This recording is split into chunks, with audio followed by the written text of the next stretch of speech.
Hey everyone, welcome to today's edition of One Single Story. We are in the book of Nehemiah this week, and we are looking at Nehemiah chapter 3. And it starts out like this. It says, Then Eliashib, the high priest, and the other priests started to rebuild at the sheep gate. They dedicated it and set up its doors, building the wall as far as the Tower of the 100, which they dedicated the Tower of Hananel and the Tower of Hananel. People from the town of Jericho worked next to them, and beyond them was Zakkur, son of Imri. The fish gate was built by the sons of Hassanah. They laid the beams and set up its doors and installed its bolts.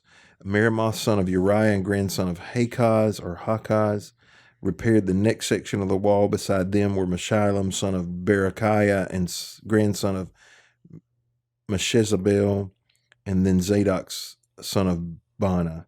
Next were the people from Tekoa, though their leaders refused to work with the construction supervisors. And this whole chapter goes along to talk about this gate is being built by this group of people, and this group of people are doing this. So it starts out as Nehemiah and becomes an army of people who are working. And so the question I want to talk about today is, how do we get other people involved in our vision? So all of us have areas of responsibility, at some point, though you get paid for your job, you got to believe in how I portray the church. So you want to be a part of that. And for people to work with you, they've got to believe in how you portray that vision. So, and the interesting thing is all three of us are galvanizers, so that is on our, I believe, I'm pretty sure. Is it not one of you? I think it's my second one, isn't it? Yeah. So is in the second set or the top set? I think it's second. I know discernment is one of yours. Yes. Is invention at the top? Yes. Okay, so then galvanizing is in the second part. So it's not one of our working frustrations for any of us. For other people on staff, it is one of their frustrations, but it's not one of our frustrations. And what I'm talking about is this working genius that book we just went through. So we either enjoy, thrive in getting other people, or we're competent enough that it's not a problem for us to do it. So how do you guys go about getting other people involved in your vision? I think being very clear about what the end goal is, like what are we doing? Because if you only see the little picture or like only just what you're doing, that can be kind of it doesn't drive passion. Like each of these groups is making their own gates and building the wall in small sections. And if you only knew you were just building a gate and right next to your gate there's gonna be no wall, there's no purpose for that gate. But when they know the end goal and that everybody can join together, and when everyone comes together, it's going to be this amazing thing. That can be very encouraging to people. Also, too, you yourself being very passionate about it as well. If I mean, it's easy for me to say like, oh yeah, well, we're gonna do like a cleanup day after church or whatever, and clean up the highway or whatever, because like it's what we're supposed to do. If I advertise it like that, I'm not gonna get a lot of people behind me. But if I show passion for it, and I'm like, look, this is how we can glorify God even through this, and like bring out your friends, and like if you are very passionate about it, people are going to want to get behind you, even if they themselves were not passionate about it before, just because they see that in you. And Nehemiah here is clearly like, I mean, he traveled all the way back, risked a dangerous trip, and to bring people behind him in this vision. Yeah, well, on that, so I can think about a time, and none of these people are here now, so I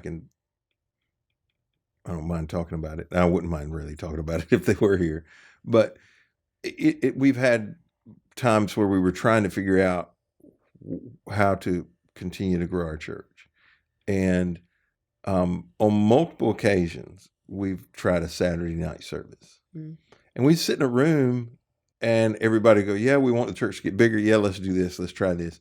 But then when it came down to time to do it, they would complain to the people who were coming out, and the people who were coming out were going, well, gosh, I feel bad if I'm making them come to church on Saturday, make them work on Saturday night. Why? I'm just not going to come. And like both times we kind of saw it just nosedive after a start. And you're right. If people don't think you're passionate about it, eventually they're going to fade. Sheryl, how do you get people involved in your vision?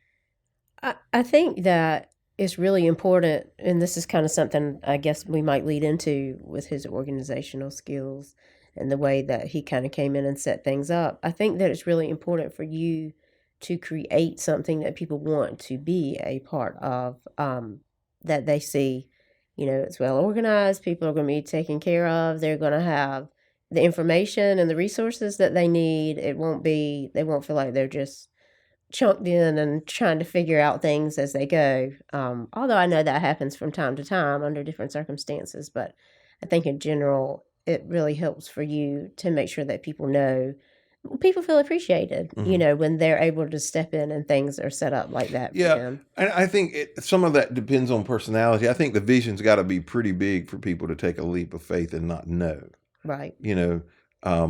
And I tend to operate in a much, much bigger picture. And often I'll throw people in a deep end. Like, I don't know what's going to happen. You're just going to have to figure it out yourself. Right. But I'm talking about the kids ministry. That's right. In kids ministry. Yeah. And well, the more refined it gets, the more you've got to make it where somebody can just step in. It's almost like the example I would give, and I know you've been on this.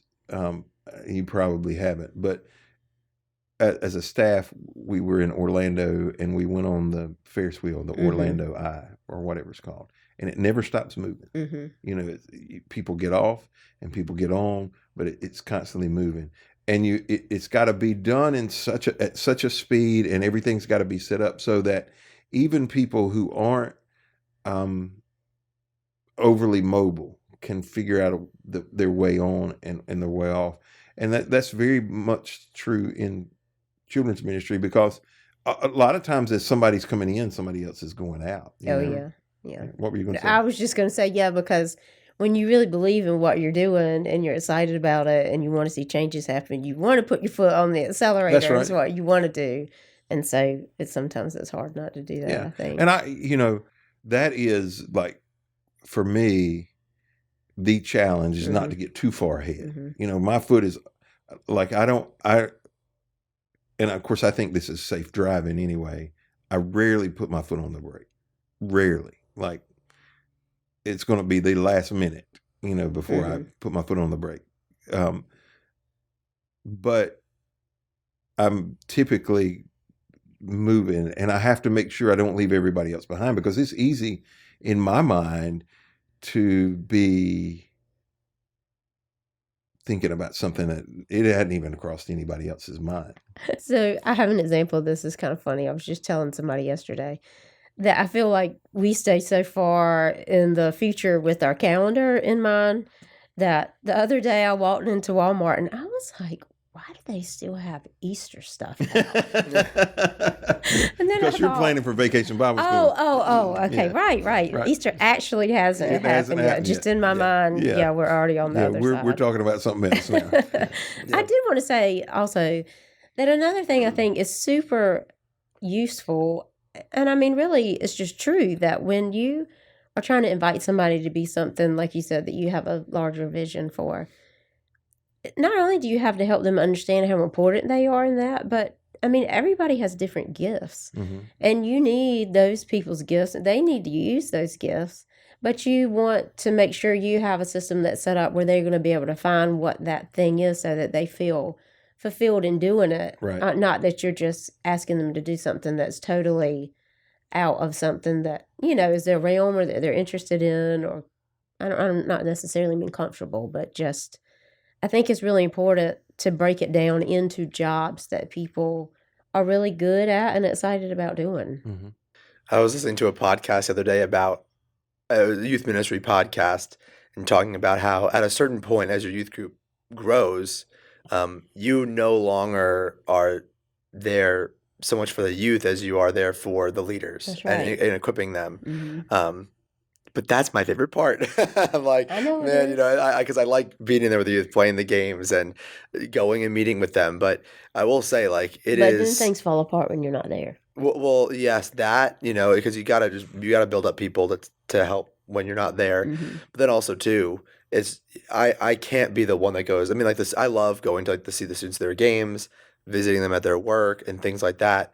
Um, but I just can't do it for all of them, Yeah. you know. Um, one, because I have a family as well, but also two, it's just there's just a lot, and so for that you need to build up some other leaders. Hmm. Um, Not because I necessarily want to delegate the work of visiting those students, but because they can give so much more to those students, you know, like Well, because they have the time to be with them and to and those students too, as they get to know their leaders, they trust them more than they trust me, and that's a good thing. I want them to be that comfortable in small group time, and that they would want to invite them to their graduation and to see them play sports.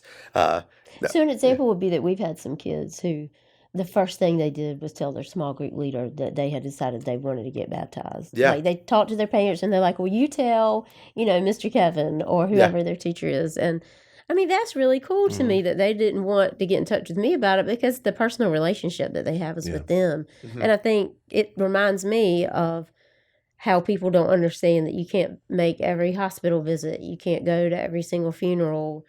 But you know what? If you're really smart and good at organizing and helping people find what they're really good at who want to be part of our church, then you can find somebody who wants to do that for them and who has the time Right. And and loves who has doing the it. availability. Yeah. That's right. And it's going to mean a lot more when that person has that relationship with them than you just running around all the time trying to be that person for everybody. That's Yeah, right. absolutely. There's two pieces of that I would say. One, it eliminates some people from our church.